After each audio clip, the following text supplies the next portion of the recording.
आज जितने भी बीएड कॉलेज खुल रहे हैं, जितने भी तकनीकी कॉलेज खुल रहे हैं जो प्राइवेट से खुल रहे हैं, उनमें लगभग 70% माननीयों का इनडायरेक्ट इन्वेस्टमेंट है।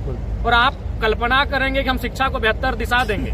आज जो भी माननीय रहे, मंचों में विनोद बाबू का नाम लेते हैं, बिरसा मुंडा का नाम लेते हैं, और सब प्राइवेटाइजेशन को बढ़ावा दे रहे हैं, सब निजीकरण को बढ़ावा दे रहे हैं। निजी अस्पताल इनका, निजी विश्वविद्यालय इनका, निजी महाविद्यालय इनका। तो जी हाँ दोस्तों, जैसे कि आप लोगों ने एक छोटा सा क्लिप में देख ही लिया कि जयराम महतो ने किस तरह मीडिया के सामने जोरदार गरज रहे हैं शिक्षा के हवाले से, और सभी का पोल खोल दिया। और ये वीडियो अभी सोशल मीडिया में बहुत तेज़ी के साथ वायरल हो रहा है। तो दोस्तों, पूरी बात जानने के लिए वीडियो में आखिर तक बने रहिए और देखिए कि डुमरी विधायक जयराम महतो में और आगे क्या क्या कहा, तभी आप समझ पाएंगे। खबर अच्छी लगे तो वीडियो को लाइक कीजिए। अगर आप चैनल में पहली बार आए हैं, चैनल को सब्सक्राइब कर लीजिए और बेल आइकन को प्रेस कर लीजिए। चलिए आखिर तक वीडियो में देखें।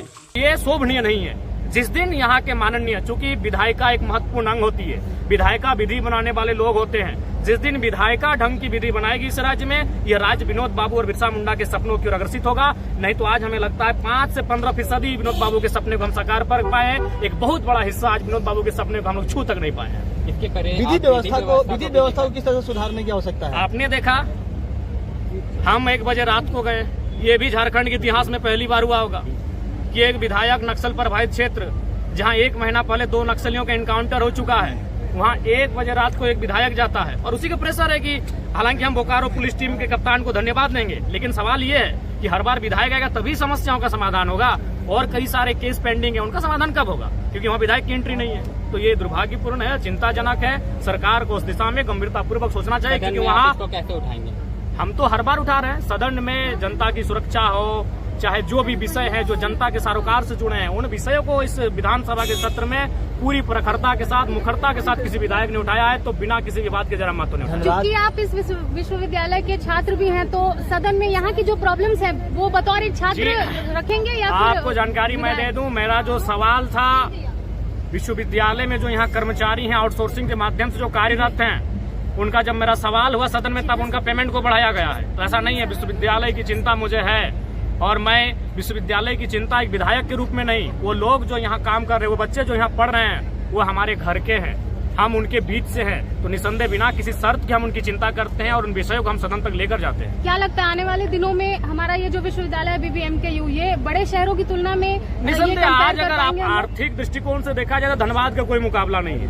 झारखंड की बात करें तो धनबाद, जमशेदपुर 2 ऐसे क्षेत्र है जो आर्थिक रूप से बहुत ही संपन्न है। तो निसंदेह अगर सकारात्मक दिशा में अगर प्रबंधन प्रशासन अगर कार्य करे और सरकार का संरक्षण मिले, तो निसंदेह हमारा विश्वविद्यालय झारखंड का बेहतर विश्वविद्यालय बन के, हिंदुस्तान का बेहतर विश्वविद्यालय बन के सामने आएगा।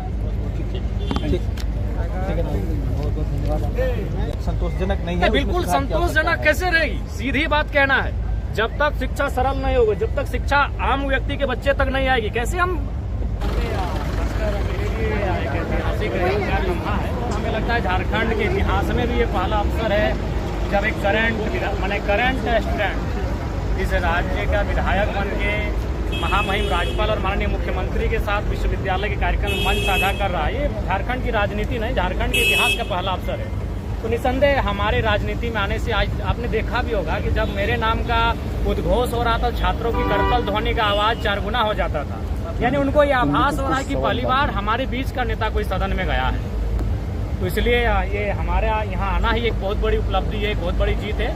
और जहाँ तक विनोद बिहारी महतो का प्रश्न है, हमारे पास शब्द नहीं है, क्योंकि विनोद बिहारी महतो के बिना आप इस राज्य की कल्पना नहीं कर सकते हैं। विनोद बिहारी महतो वही शख्स थे जब 1956 या 54 का आसपास था, जब झारखंड राज्य डिमांड को यह कह के ठुकरा दिया गया कि यह केवल जनजातियों की मांग है, अगर झारखंड राज्य अलग हो जाएगा तो बाकी स्टेट पर इकोनॉमी पे असर पड़ेगा। 3 कारणों से झारखंड राज्य की मांग को खारिज कर दिया गया था। और उस समय के जो अगवा थे जयपाल सिंह मुंडा, उन्होंने कांग्रेस में विलय कर दिया और लगभग आंदोलन को जो गति थी वो थम सी गई।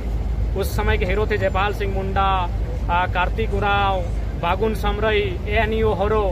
उसके बाद जो 70 का दशक शुरू हुआ, उसमें बिना किसी विवाद के उस दौर के सम्माननीय नेता कैप्टन विनोद बिहारी महतो थे।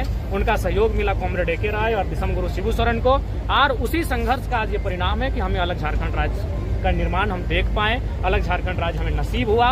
और जहाँ तक शिक्षा की, ये तो आंदोलन की राजनीति की बात हुई। अगर शिक्षा की बात करें तो विनोद बिहारी महतो एकमात्र ऐसे शख्स है जिनके नाम से शायद सैकड़ों संस्थान है शैक्षणिक।